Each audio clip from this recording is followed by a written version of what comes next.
কিছু গুরুত্বপূর্ণ প্রকারভেদ আছে, তাহলে আজকে আমরা এই প্রকারভেদ দিয়ে ইনশাআল্লাহ আলোচনা শুরু করব। হ্যাঁ, তাহলে আপনারা লিখে ফেলেন। তৎপুরুষের প্রকারভেদ আছে। আমরা জানি দ্বিতীয় তৎপুরুষ, চতুর্থী তৎপুরুষ, পঞ্চমী, ষষ্ঠী, সপ্তমী। হ্যাঁ, এইভাবে তৎপুরুষের প্রকারভেদ আছে। এই তৎপুরুষের প্রকারভেদ জানতে হলে আপনাকে কারক বিভক্তি, আমরা কারক বিভক্তি পড়ছিলাম। কারক বিভক্তি, এই বিভক্তির চিহ্নগুলো একটু আপনাদেরকে মুখস্থ রাখতে হবে। আমরা জানি যে বিভক্তি 7 প্রকার। হ্যাঁ, প্রথমা শূন্য অ, দ্বিতীয়া কে রে, তৃতীয়া দ্বারা দিয়ে কর্তৃক, চতুর্থ কে রে পঞ্চমী হতে থেকে চেয়ে, ষষ্ঠী রয়ের, সপ্তমী এ অন্তস্থ তে। এগুলো আপনাদের মনে রাখতে হবে। এখানে দ্বিতীয় তৎপুরুষ মানে আমি একটু দেখাই। এটা দ্বিতীয় তৎপুরুষ থেকে এভাবে তৃতীয়া, চতুর্থী, পঞ্চমী, ষষ্ঠী, সপ্তমী। হ্যাঁ, দ্বিতীয় তৎপুরুষ বিভক্তির চিহ্ন হচ্ছে কে রে, তৃতীয়া দ্বারা দিয়ে কর্তৃক, চতুর্থী কে রে জন্য নিমিত্তে, পঞ্চমী হতে থেকে চেয়ে, ষষ্ঠী র এর, সপ্তমী এ অন্তস্থয় তে। এগুলো হচ্ছে প্রথমে বিভক্তি চিহ্নগুলো তৎপুরুষের প্রকারভেদে আলোচনায় আসবে। তৎপুরুষের প্রকারভেদে আমরা দেখতে পাচ্ছি দ্বিতীয় তৎপুরুষ, তৃতীয় তৎপুরুষ, চতুর্থী, পঞ্চমী, ষষ্ঠী, সপ্তমী। দ্বিতীয় তৎপুরুষের বিভক্তির চিহ্ন হচ্ছে এখানে কে রে, তৃতীয়া দ্বারা দিয়ে কর্তৃক, চতুর্থী কে রে জন্য নিমিত্তে, পঞ্চমী হতে থেকে চেয়ে, ষষ্ঠী রয়ের, সপ্তমী এ অন্তস্থ তে। তাহলে দ্বিতীয় তৎপুরুষ কি? দ্বিতীয় তৎপুরুষের সংজ্ঞা কি? যে সমাসে পূর্বপদ থেকে, আপনারা একটু শুনেন, যে সমাসে পূর্বপদ থেকে দ্বিতীয় বিভক্তির চিহ্ন লোপ পেয়ে যে সমাস হয় তাকে দ্বিতীয় তৎপুরুষ বলে। যে সমাসে পূর্বপদ থেকে তৃতীয় বিভক্তির চিহ্ন লোপ পেয়ে যে সমাস হয় তাকে তৃতীয় তৎপুরুষ বলে। চতুর্থী, যে সমাসে পূর্বপদ থেকে চতুর্থী বিভক্তির চিহ্ন লোপ পেয়ে যে সমাস হয় তাকে চতুর্থী তৎপুরুষ বলে। পঞ্চমী, ষষ্ঠী, সপ্তমী একই সংজ্ঞা, শুধু বিভক্তির চিহ্নগুলো পূর্বপদ থেকে হারিয়ে যাবে। আমি যদি একটু উদাহরণ দিই তাহলে আপনারা বুঝতে পারবেন। দ্বিতীয় তৎপুরুষের একটা উদাহরণ, আপনারা প্রত্যেকটা প্রকারভেদের একটা উদাহরণ লিখে ফেলেন। যেমন বইকে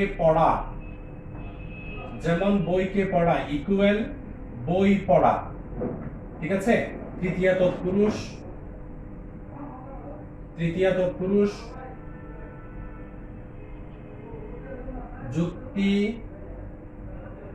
যুক্তি দ্বারা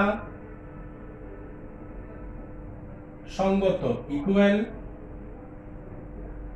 ইকুয়াল যুক্তিসঙ্গত।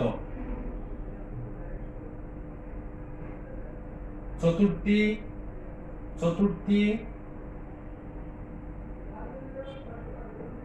কবিকে বরণ, ইকুয়াল কবি বরণ। পঞ্চমী তৎপুরুষের উদাহরণ হলো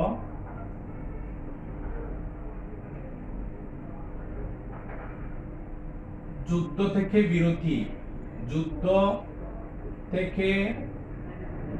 বিরতি, ইকুয়াল যুদ্ধ বিরতি।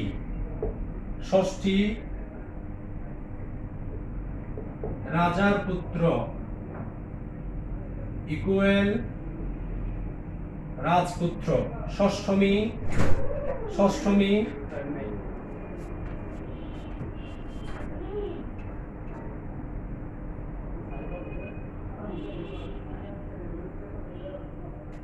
গাছে পাকা, ইকুয়াল গাছ পাকা। হ্যাঁ, এই যে প্রকারভেদের উদাহরণ দিলাম, একটু আপনারা খেয়াল করেন। এখানে আমরা দেখতে পাচ্ছি এটা সমস্ত পদ, সমস্ত পদ, সমস্ত পদ, এগুলো সমস্ত পদ। হ্যাঁ, আর এটা হচ্ছে ব্যাস বাক্য, এটা সমস্ত পদ, এটা ব্যাস বাক্য। তাহলে দ্বিতীয় তৎপুরুষের বিভক্তির চিহ্ন কি? কে রে। তাহলে পূর্বপদ থেকে এই যে বিভক্তির চিহ্নটা হারিয়ে গেছে। এখানে কে আছে না, এখানে একটা কে ছিল, বই কে ছিল, এখানে বই কে পড়া, এই বই হচ্ছে পূর্বপদ, পড়া হচ্ছে পরপদ। তাহলে পূর্বপদ থেকে বিভক্তির চিহ্ন হারিয়ে যে সমাস হয় তাকে দ্বিতীয় তৎপুরুষ বলে। ঠিক একইভাবে এখানে দেখতে পাচ্ছেন আপনারা যুক্তিসঙ্গত, এখানে যুক্তির পরে একটা দ্বারা ছিল, এই যে দ্বারা বিভক্তিটা ছিল, ঠিক আছে। তাহলে পূর্বপদ থেকে এখানে আপনার বিভক্তির চিহ্ন হারিয়ে গেল, বিদায় এটা তৃতীয়া তৎপুরুষ।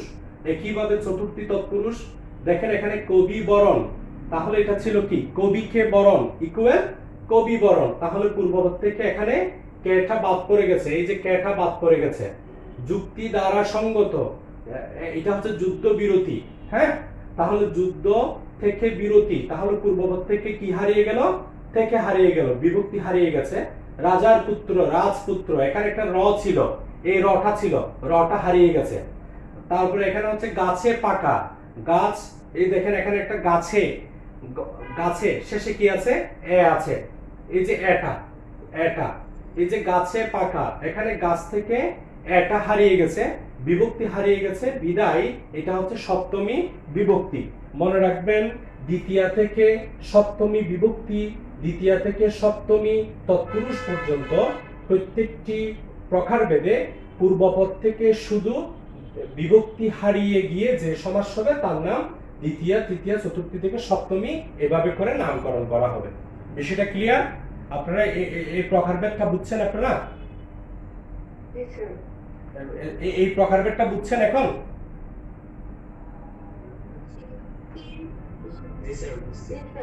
আচ্ছা, তাহলে এখন আমরা এই যে তৎপুরুষের আরো কিছু প্রকারভেদ আছে, আমরা ওই প্রকারভেদে এখন যাব। হ্যাঁ, আপনারা লিখে ফেলেন নয় তৎপুরুষ। আপনারা এখানে দেখতে পাচ্ছেন আমি একটা প্রকারভেদ লিখলাম নয় তৎপুরুষ। এই জায়গা থেকে পরীক্ষায় বারবার প্রশ্ন হয়, লিখে ফেলেন নয় তৎপুরুষের আলোচনা। নয় তৎপুরুষের আলোচনা,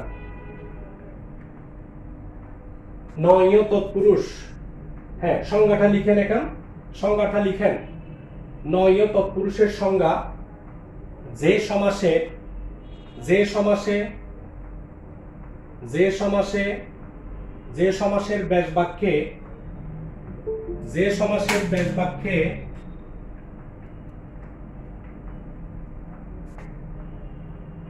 ন, নেই, নাই, নয়, ন, নেই, নাই, নয়, ন, নেই, নাই, নয় ইত্যাদি নাবোধক অব্যয় দিয়ে, ন, নেই, নাই, নয়, ন, নেই, নাই, নয় ইত্যাদি নাবোধক অব্যয় দিয়ে যদি ব্যাস বাক্য গঠিত হয় তাকে নয় তৎপুরুষ বলে।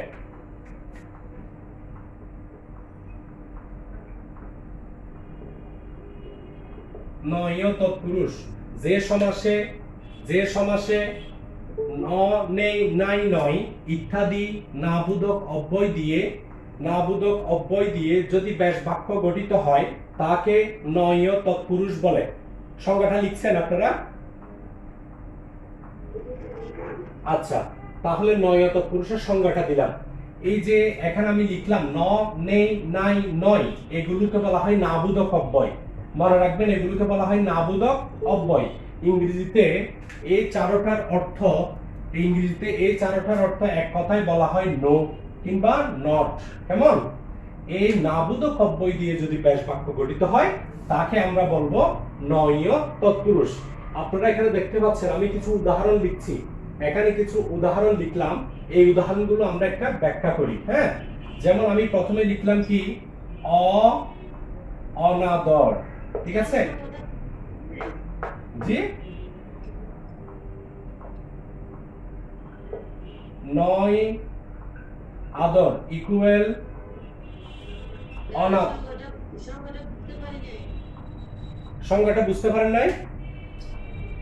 যে সমাসে ব্যাস বাক্যের শুরুতে লিখে ফেলেন, যে সমাসে ব্যাস বাক্যের শুরুতে ন, নেই, নাই, নয়, ন, নেই, নাই, নয় ইত্যাদি ইত্যাদি নাবোধক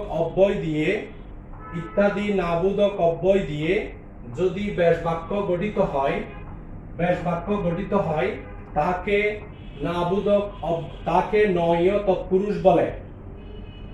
যে সমাসে ব্যাস বাক্যের শুরুতে ন, নেই, নাই, নয় ইত্যাদি নাবোধক অব্যয় দিয়ে যদি ব্যাস বাক্য গঠিত হয় তাকে নয় তৎপুরুষ বলে। লিখছেন? সংজ্ঞাটা লিখছেন ম্যাডাম?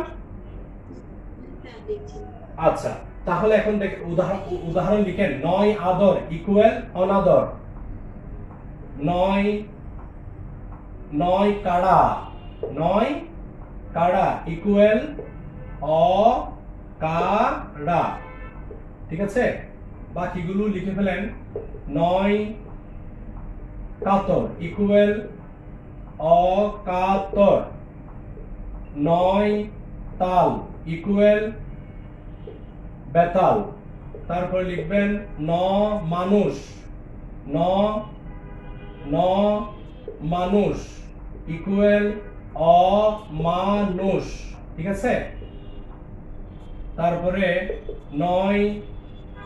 লিখবেন হলো ধর্ম ইকুয়াল অধর্ম। উদাহরণগুলো লিখছেন আপনারা?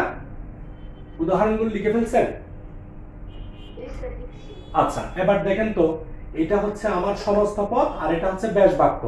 এটা সমস্ত পদ, এটা ব্যাস বাক্য, সমস্ত পদ ব্যাস বাক্য, সমস্ত পদ ব্যাস বাক্য, সমস্ত পদ ব্যাস বাক্য। তাহলে আমি কি বলছিলাম? যে সমাসের ব্যাস বাক্যের শুরুতে ন, নেই, নাই, নয় এখান থেকে যে কোনো একটা হতে পারে, কারণ এই সবগুলোর অর্থই হচ্ছে নাবোধক কি বুঝাবে। তাহলে এখানে দেখতে পাচ্ছেন নয় আদর ইকুয়াল অনাদর, নয় কাড়া ইকুয়াল অকাড়া, নয় কাতর ইকুয়াল অকাতর, নয় তাল ইকুয়াল বেতাল, ন মানুষ অমানুষ, ন ধর্ম অধর্ম। কেমন? এই যে আমি উদাহরণগুলো লিখলাম সবগুলো নন ক্যাডার পরীক্ষায় আসছে, বিভিন্ন সরকারি পরীক্ষায় আসছে। কথা ক্লিয়ার? বুঝছেন আপনারা? এটা নয় তৎপুরুষ কি বুঝছেন?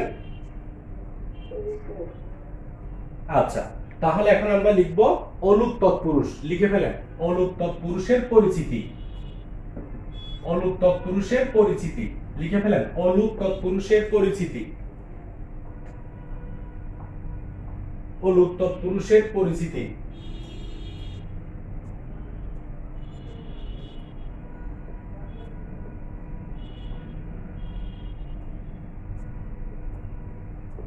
অলুক তৎপুরুষ সংজ্ঞাটা লিখেন, আপনারা সংজ্ঞা লিখে ফেলেন। অলুক তৎপুরুষ যে সমাসে পূর্বপদের বিভক্তির চিহ্ন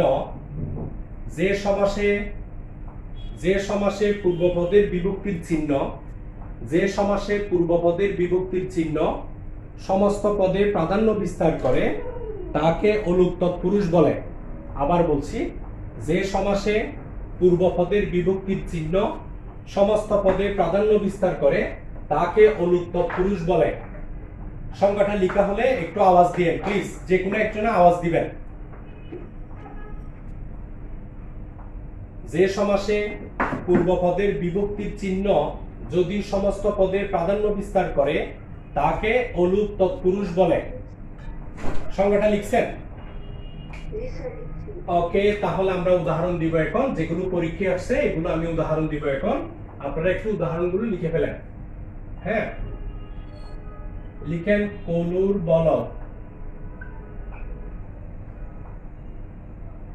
বলদ ইকুয়াল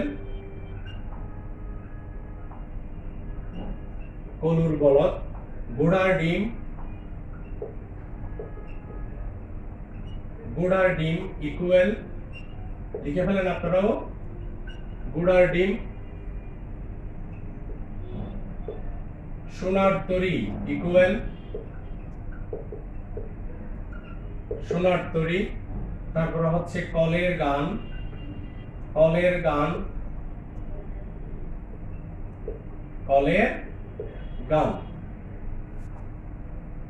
ঠিক আছে, মায়ের কথা, মায়ের কথা ইত্যাদি। ঠিক আছে, এবার দেখেন এখানে আমার উদাহরণ দেখেন, এটা সমস্ত পদ, এটা ব্যাস বাক্য, সমস্ত পদ ব্যাস বাক্য, সমস্ত পদ ব্যাস বাক্য, এগুলো সমস্ত পদ, এগুলোকে বলবো আমরা ব্যাস বাক্য। তাহলে আমার সংজ্ঞায় কি ছিল, যে সমাসে এটা পূর্বপদ আর এটা পরপদ, পূর্বপদ পরপদ, পূর্বপদ পরপদ, এটা পূর্বপদ, এটা এটা এটা। তাহলে এখন সংজ্ঞার সাথে একটু মিলান। যে সমাসে, যেমন দেখেন এখানে মায়ের কথা কিংবা কলের গান, ঠিক আছে, কিংবা গুড়ার ডিম কিংবা কলুর বলদ, এখানে দেখেন গুড়া, গুড়াটা হচ্ছে মূল শব্দ, গুড়ার সাথে এই যে গুড়া পূর্বপদ, এটার সাথে যুক্ত হলো কি র, রটা ছিল আমার কি বিভক্তি, ষষ্ঠী বিভক্তি। কিংবা এখানে সোনার তরী, এখানে র একই বিভক্তি। কলের গান, এটা ছিল কল, কলের সাথে কি যুক্ত হলো এর, এরটা হচ্ছে বিভক্তি। মায়ের কথা, এটা মা, তারপরে এর সাথে যুক্ত হলো কি এর। যে সমাসে পূর্বপদ থেকে, যে সমাসে পূর্বপদ থেকে, যে সমাসে পূর্বপদের বিভক্তির চিহ্ন যদি সমস্ত পদে প্রাধান্য বিস্তার করে, তাকে আমরা কি বলবো, অলুক তৎপুরুষ। এখানে দেখতে পাচ্ছেন আপনি, এই যে কলের গান, মায়ের কথা, এখানে কল, এখানে পূর্বপদের শেষে কি আছে, বিভক্তি আছে, বিভক্তি আছে, বিভক্তি আছে, বিভক্তি আছে, এই যে বিভক্তি আছে, এখানে বিভক্তি যেটি থাকবে সেই বিভক্তি হুবহু সমস্ত পদে প্রাধান্য বিস্তার করবে, এটার নাম হচ্ছে অলুক তৎপুরুষ। ক্লিয়ার? সবাই কি বুঝছেন আমার কথা? এটা কি বোঝা যায়? আচ্ছা, তাহলে এখন আমরা আরেকটাতে যাব, উপপদ তৎপুরুষ। উপপদ তৎপুরুষ নিয়ে আলোচনা, লিখে ফেলেন, উপপদ তৎপুরুষ লিখেন, উপপদ তৎপুরুষ।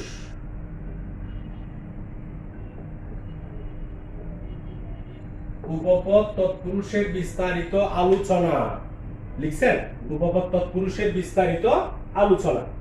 এবার লিখেন সংজ্ঞা, সংজ্ঞাটা একটু লিখেন, সংজ্ঞা লিখেন, যে সমাসে, যে সমাসে, যে সমাসে বিশেষ্য পদের সঙ্গে, যে সমাসে বিশেষ্য পদের সঙ্গে ক্রিয়াপদের, হ্যাঁ আমি একটু লিখছি দেখেন, ক্রিয়াপদের, ক্রিয়াপদের পরে দিবেন কি, ক্রিয়াপদের শেষে দিবেন কি আবার ক্রিয়ামূল, ক্রিয়ামূল দিয়ে ব্র্যাকেট শেষ করবেন।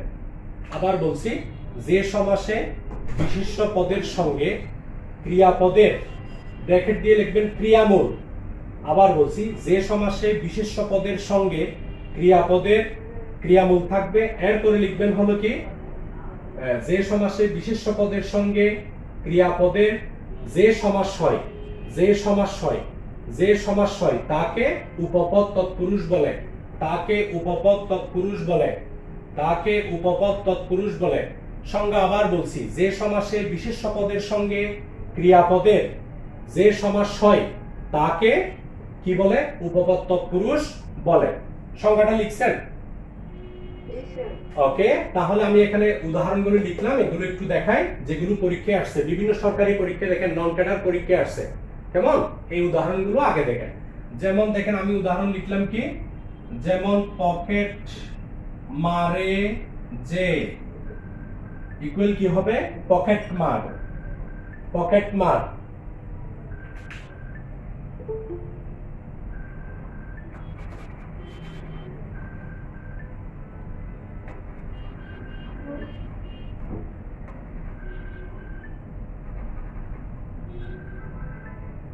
হ্যাঁ, পকেট মারে যে ইকুয়াল পকেট মার। তারপরে আর কি দিলাম, জাদু করে যে, জাদু করে যে ইকুয়াল জাদুকর। তারপরে গৃহে থাকে যে ইকুয়াল গৃহস্থ। তারপরে দিলাম কি, প্রশ্ন, প্রশ্ন করে যে ইকুয়াল প্রশ্নকর্তা। হ্যাঁ, উদাহরণগুলো দেখেন একটু। এখন আমরা এখন আমরা এগুলো সংজ্ঞার সাথে একটু মিলে নিব, সংজ্ঞার সাথে একটু মিলে নেব।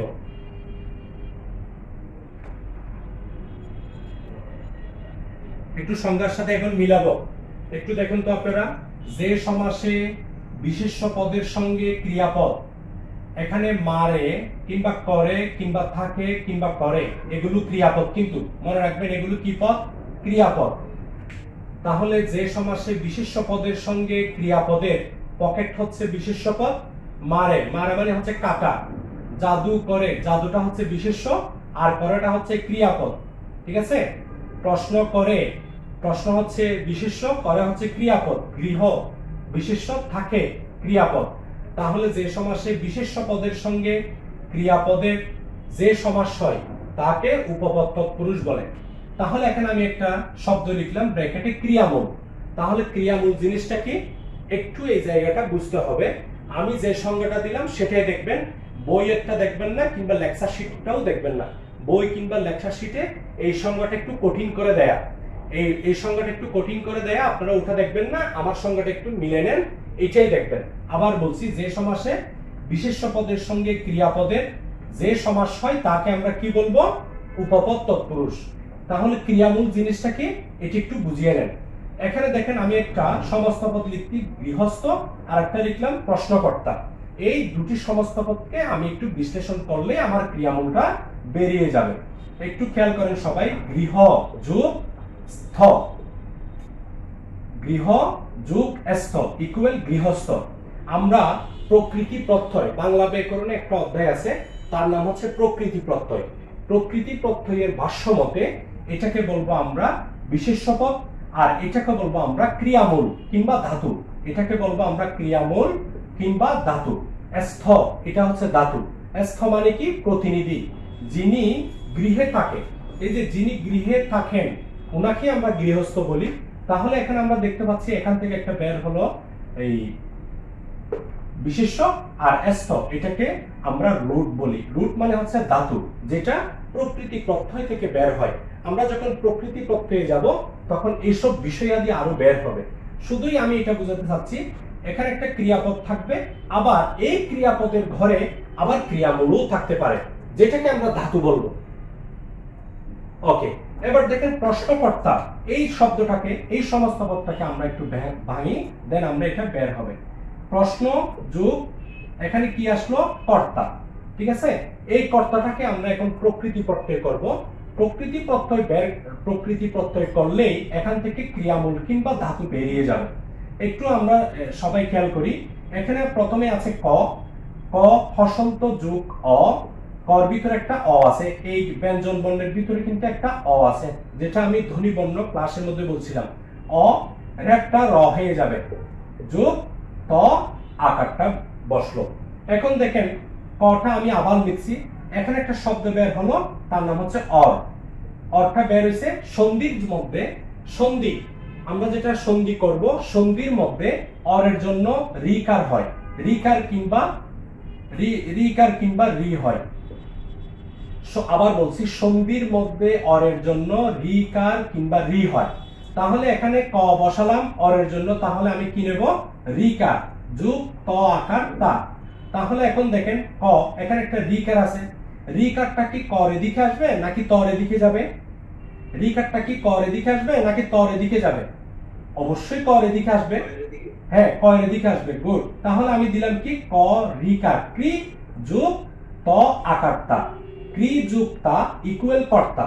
এই কর্তাটাকে যদি আমরা প্রকৃতি প্রত্যয় করি, কর্তার প্রকৃতি প্রত্যয় হচ্ছে ক্রি যোগ তা। এই ক্রিটাকে বলা হয় ধাতু। মনে রাখবেন, এই ক্রিটাকে কি বলবো? ধাতু, যেটাকে আমি ক্রিয়ামূল কিংবা ধাতু আগেই বলছি, সংজ্ঞার মধ্যে আমি বলে দিছি যে এই সমাসের মধ্যে বিশেষ্য পদের সঙ্গে ক্রিয়াপদ হবে, আবার এই ক্রিয়াপদের ঘরে এখানে ধাতু থাকতে পারে, ক্রিয়ামূল থাকতে পারে। এটাকে বলা হয় ক্রিয়ামূল কিংবা ধাতু। এটা সংস্কৃত ধাতু, মনে রাখবেন। এই যে ক্রি যোগ তা, ক্রিটা হচ্ছে ক্রিয়ামূল কিংবা ধাতু, আর এদিকে হচ্ছে স্থ, এটা হচ্ছে ধাতু। বিষয়টা ক্লিয়ার? বুঝছেন আপনারা? হ্যালো, বুঝছেন?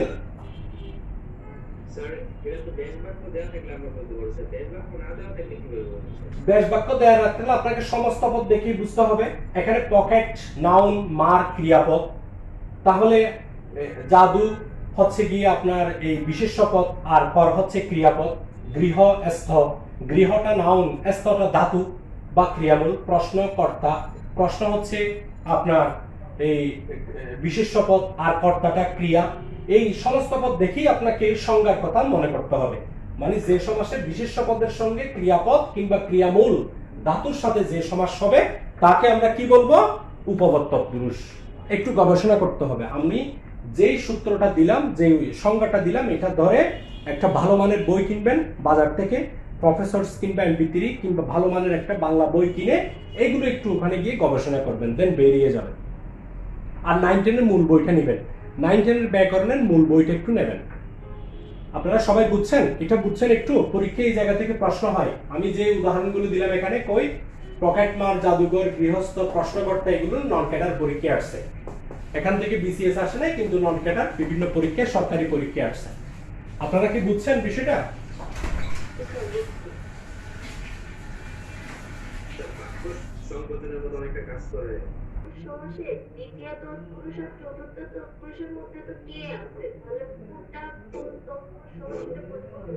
গুড গুড, খুব সুন্দর একটি চমৎকার প্রশ্ন করছেন। আমি এটা বুঝিয়ে দিচ্ছি। হ্যাঁ, একটু দেখেন, একটু দেখবেন হলো, হ্যাঁ একটা নোট লেখেন।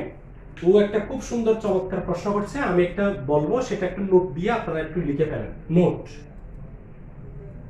নোট লেখেন। হ্যাঁ, দ্বিতীয়া তৎপুরুষের ব্যাস বাক্যে, একটু দ্রুত লেখেন। দ্বিতীয়া তৎপুরুষের ব্যাস বাক্যে, দ্বিতীয়া তৎপুরুষের ব্যাস বাক্যে সাধারণ বাচক শব্দ দিয়ে গঠিত হয়। লিখেন, দ্বিতীয়া তৎপুরুষের ব্যাস বাক্য সাধারণ বাচক শব্দ দিয়ে গঠিত হয়।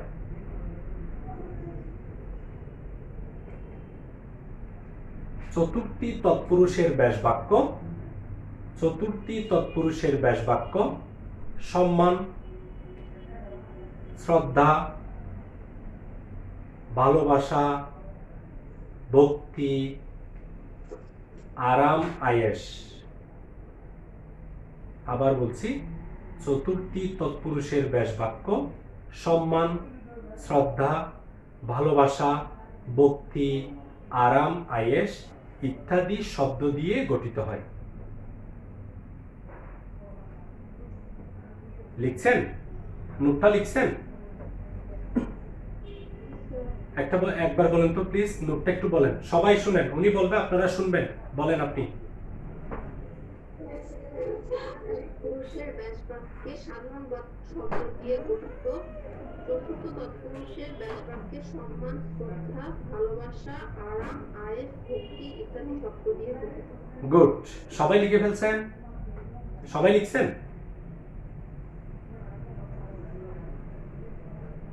হ্যালো, সবাই লিখছেন? ওকে, মনে রাখবেন কিন্তু এই নোটটা আপনারা কোনো বইতে কোথাও কোনো এই বিষয়টা দেয়া নেই। আমরা দ্বিতীয় তৎপুরুষ আর চতুর্থী তৎপুরুষ কিভাবে চিনব, কিন্তু দুটার শেষে তো কেরে আছে। এবার দেখেন, আমি অনেকগুলো সমস্ত পদ দিব, আপনারা কোনটা কে, কোনটা দ্বিতীয়, কোনটা চতুর্থী, সেটা আপনারাই ফাইন্ড আউট করবেন। একটু দেখেন তো। আচ্ছা, সমস্ত পদ দিব আমি কিন্তু ব্যাস বাক্য দিচ্ছি না, সমস্ত পদ। আচ্ছা, লিখেন বই পড়া। হ্যাঁ, লিখেন, আগে লিখেন বার প্রাপ্ত,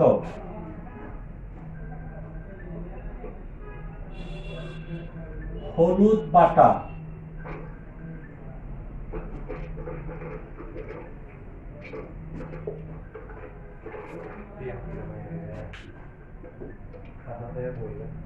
দুঃখ প্রাপ্ত।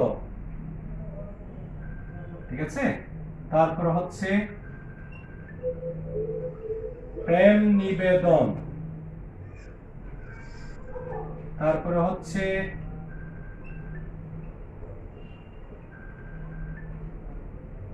আরেকটা হচ্ছে আম কুড়ানো,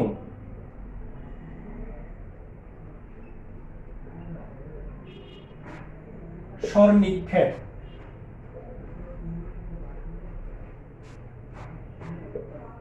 কবিবরণ, জামাই বরণ,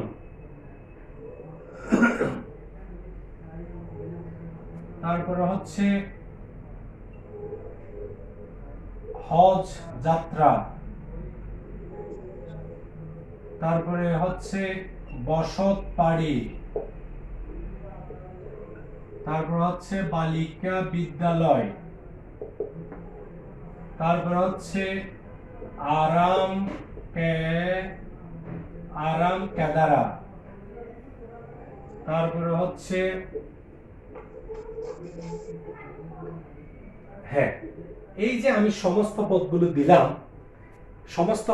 দিলাম, একটু প্লিজ বলুন তো আপনারা, বই পড়া কি দ্বিতীয়া হবে না চতুর্থী হবে? দ্বিতীয়। বইকে পড়া সাধারণ বাচক শব্দ, বারপ্রাপ্ত কি হবে, দ্বিতীয় না চতুর্থী? সবাই বলেন, সবাই স্পিকার অন করেন, সবাইকে বলতে হবে। হলুদ বাটা কি হবে?